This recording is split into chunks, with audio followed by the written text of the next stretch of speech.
খুলনার ডিপোতে তেল আছে, তেল নেই, ভোগান্তির শেষ নেই। গত কয়েকদিন ধরে খুলনার জ্বালানি তেলের ডিপোগুলোতে এমন অবস্থা বিরাজ করছে। চাহিদা অনুযায়ী পাওয়া যাচ্ছে না তেল। খুলনা নগরীর দৌলতপুর এলাকায় মেঘনা অয়েল ডিপোর সামনে আছেন আমাদের বিভাগীয় প্রতিনিধি মোহাম্মদ অসীম। আমরা বিস্তারিত জানতে সরাসরি যুক্ত হচ্ছে তার সঙ্গে। অসীম, এই যে তেল নিয়ে একটা ভোগান্তি চলছে এখন পর্যন্ত, কি অবস্থা খুলনাতে আপনার মাধ্যমে জানতে চাই। জাকিয়া, ধন্যবাদ আপনাকে একটি তথ্য দিয়ে শুরু করি। সেটি হচ্ছে যে খুলনার যে 3টি ডিপো রয়েছে, অর্থাৎ পদ্মা, মেঘনা এবং যমুনা, এই 3টি ডিপো থেকে খুলনার 10 জেলা এবং বৃহত্তর ফরিদপুর 5 জেলায় কিন্তু তেল সরবরাহ করা হয়। তবে গত কয়েকদিন ধরে আমরা দেখেছি আসলে ডিপোতে পর্যাপ্ত পরিমাণ তেল থাকার পরেও কিন্তু ডিপো যারা সংশ্লিষ্টরা রয়েছেন তারা কিন্তু তেল সরবরাহ করছে না। আমরা সেই ডিপো সংশ্লিষ্টদের সাথে কথা বলেছি, তারা বলেছেন যে এটি মূলত সরকারের নির্দেশনা।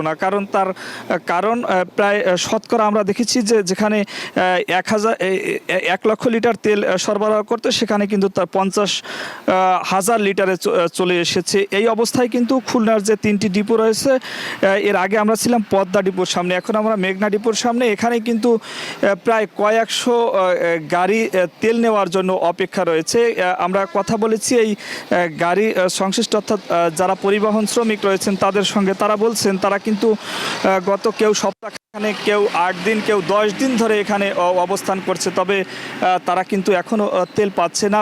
ডিপো থেকে বলা হচ্ছে আজকাল অথবা পরশু, এভাবে করতে করতে কিন্তু তাদের সপ্তাহ পেরিয়ে গেছে। তবে এখনও পর্যন্ত তেল তারা পাচ্ছে না।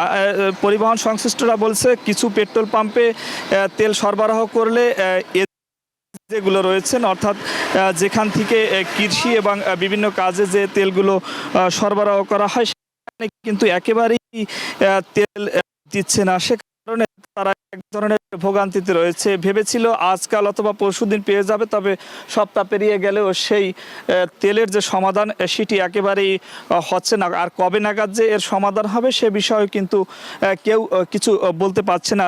তবে সব মিলিয়ে আসলে এই 3টি ডিপোর সামনে আমরা দেখেছি যে এখন পর্যন্ত প্রায় 1600 গাড়ি তেল নেওয়ার জন্য অপেক্ষা করছে, এমনটা আমরা ডিপো এবং পরিবহন যারা সংশ্লিষ্টরা রয়েছেন সেই সূত্রে জানতে পেরেছি। আসলে এই তেলের যে তেল সামাত্রি চলছে, এর থেকে বের হওয়ার উত্তরণ কবে ঘটবে সে বিষয়ে কিন্তু কারো কাছ থেকে এই প্রশ্নের উত্তর আমরা এখন পর্যন্ত পাইনি। আসলে বলা চলে এক ধরনের তেল নিয়ে ভোগান্তিতে রয়েছে পরিবহন যারা সংশ্লিষ্টরা রয়েছেন তারা। আমার কাছে আপাতত এই ছিল দৌলতপুরের মেঘনা ডিপোর তেল ডিপোর সামনে থেকে তেলের সর্বশেষ খবর।